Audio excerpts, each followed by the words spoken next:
Again, thanks for listening in. We're going to continue the Art Tatum two-finger runs. And these are the best because we're getting a little bit more technical here. But these are really great ones, in my opinion. You know, we talked about the B flat 7 with the standard two-finger run, D, C, A flat, F, D, C, A flat, F. Taking it in two fingers.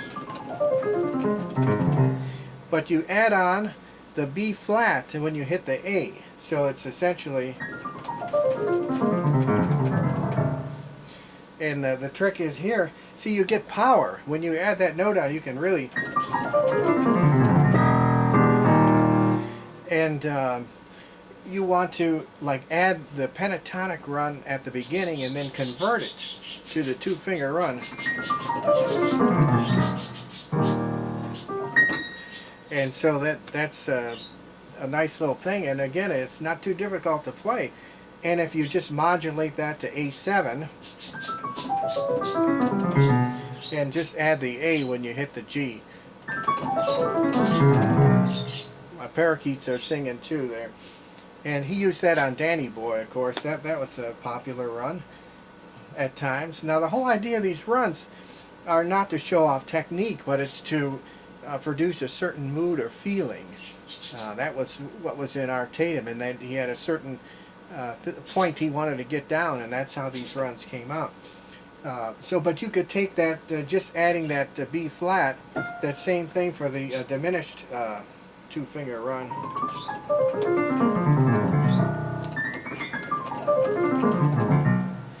And if you want to even add the grace note on the bottom part as well as the top part, so you have a kind of a confusing sound, but it's lovely. And sometimes Art would smash the G into the A flat.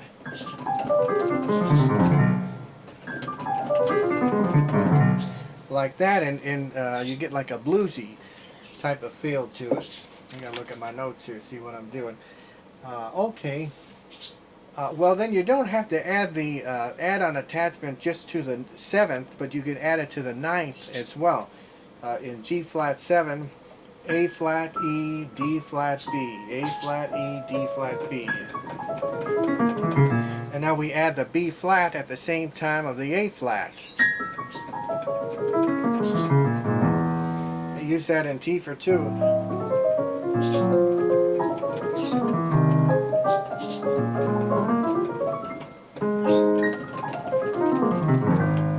And that was just the pentatonic run with the grace notes added to it on the ending, you know.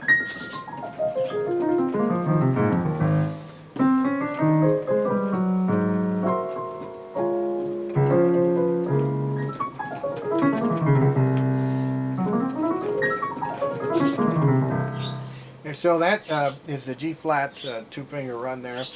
And if you modulate to B7, so you have a D flat and E flat on the 3rd and 4th finger, A, my thumb, 2nd finger F sharp, thumb, E flats.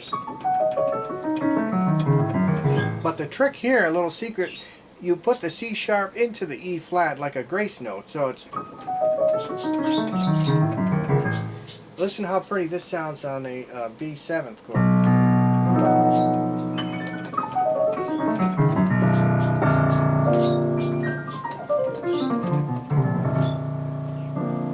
Rusty here. Well, so that B7 run also lends itself to the grace note on the bottom part of it as well as the top part. So you can add the G sharp with the F sharp. So it's like, and use that in E flat minor 7 flat 5.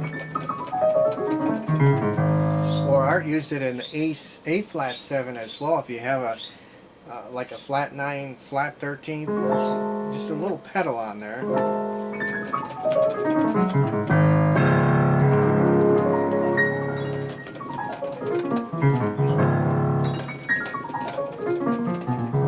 And that was just the D flat two-finger run, A flat, F, D flat, B flat, A flat, F, D flat, B flat. But I'm adding the B flat as a grace note. And then if you want to really get fancy, like a colossal ending, you add the E flat on the bottom part of that as a grace note. So it's like...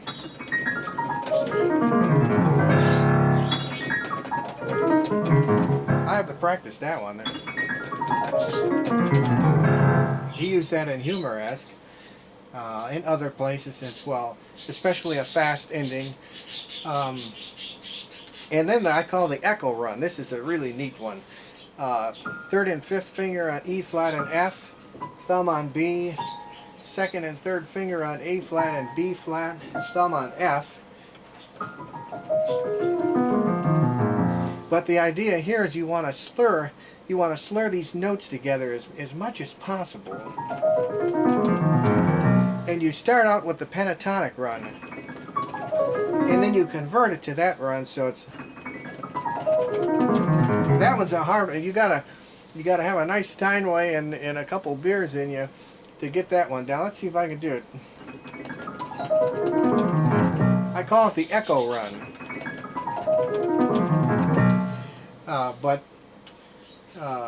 So there's more of them, and maybe we'll make a third one here, but we'll play a little song again and see what we can do this time.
Thanks again for listening in.